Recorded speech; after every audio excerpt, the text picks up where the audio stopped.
Hey guys, me again. Couple of things. My question on the first video that I did not clearly articulate at the end of that video is this. What is your definition of harassment? And also, in the comment section below, will you please tell us what you believe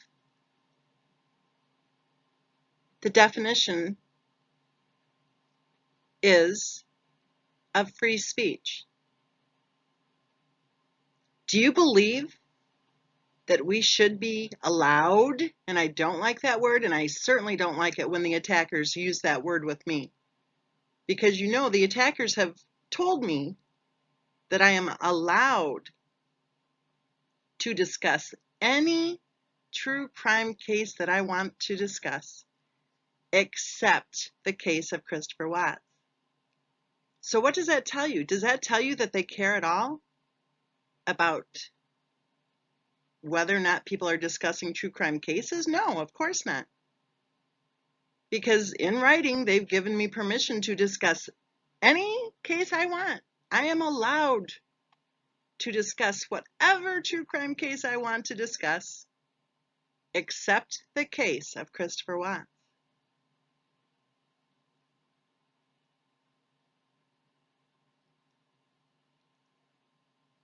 So what do you think? Do you think that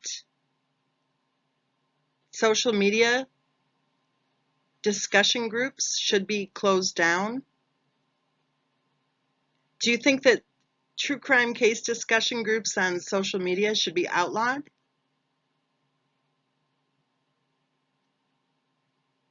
Do you think that we should be handed scripts for which narrative we need to adhere to, specific to any true crime case discussion?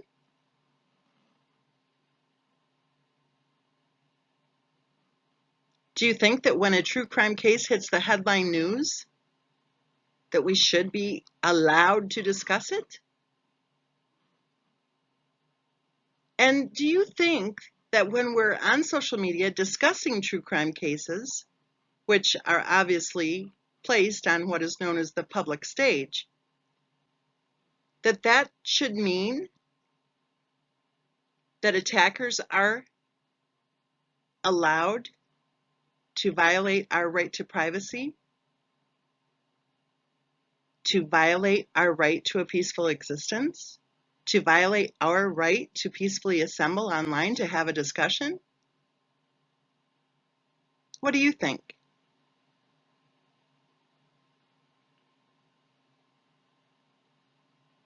Next, I want to add a couple more examples for anyone who's having a tough time figuring out what the definition of harassment is. I listed off a few in the first video. I'll list off a few more right now. What is harassment? Harassment is creating a 700-page PDF file full of lies about me and about my family and about my education and my work, about my life, packed full of crap, and then handing it out all over the internet. Harassment is flooding the comment threads with doxing my family and me and posting my grandchildren's daycare center. Harassment is filing a false police report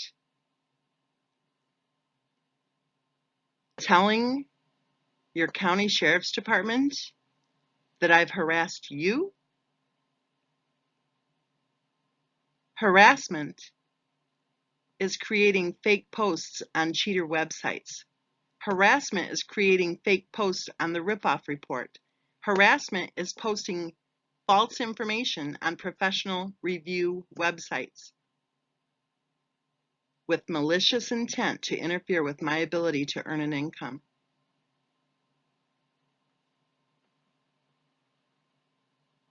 Harassment is lying repeatedly to others, encouraging them to make hateful, vile, and sometimes threatening videos against me.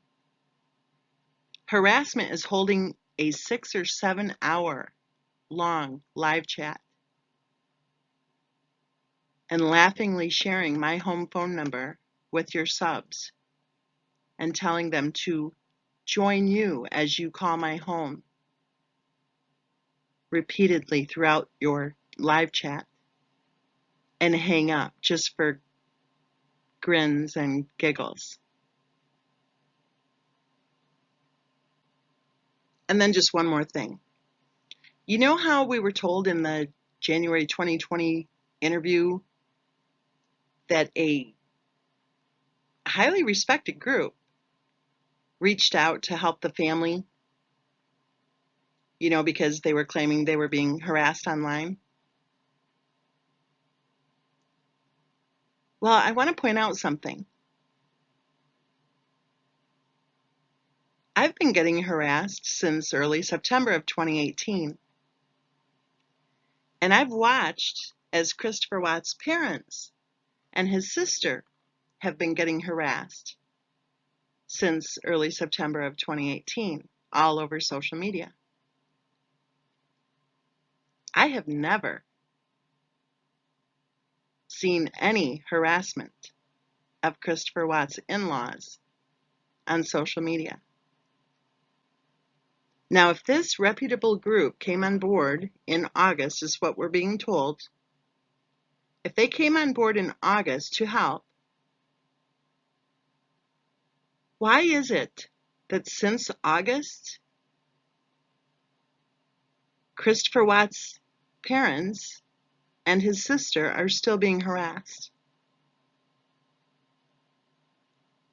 Why is it that since August, those of us who have been discussing this case are still being harassed? Because obviously, if we're against harassing others, then we would all be taking a stand against harassment. We would not be showing up in the comment threads encouraging people who have made hateful, vile videos attacking innocent people. We would not be showing up in the comment threads now, would we? To encourage them to make more videos. We would not be filing false reports with YouTube, would we? No, we wouldn't.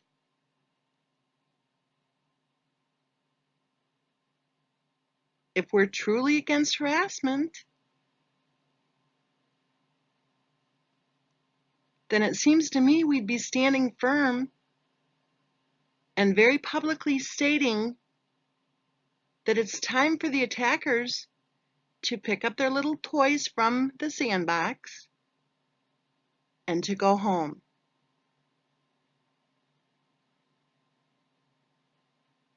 It seems to me that if we're against harassment, that we would be standing up for Ronnie and Cindy Watts, for their right to not be harassed, because they're the ones who are actually being harassed all over social media. And so is their daughter.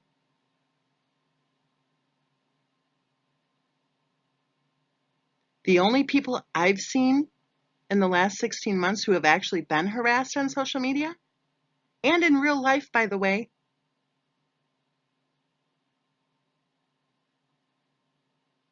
are those of us who have been discussing this case who do not subscribe to the official narrative that Christopher Watts was all evil and that Christopher Watts' wife was all good. And besides those of us who have been discussing this case who have been getting harassed and attacked and threatened and bullied since early September of 2018, I've also witnessed Christopher Watts' parents and his sister being attacked and threatened and harassed consistently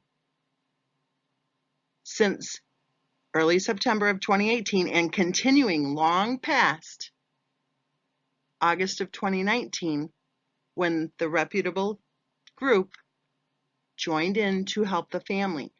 I've got news for you guys. Ronnie and Cindy Watts and their daughter Jamie are family.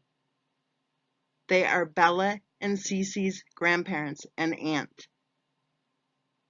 They do not deserve to be harassed. Period. And I've got more news for you. I do not deserve to be harassed for pointing that out.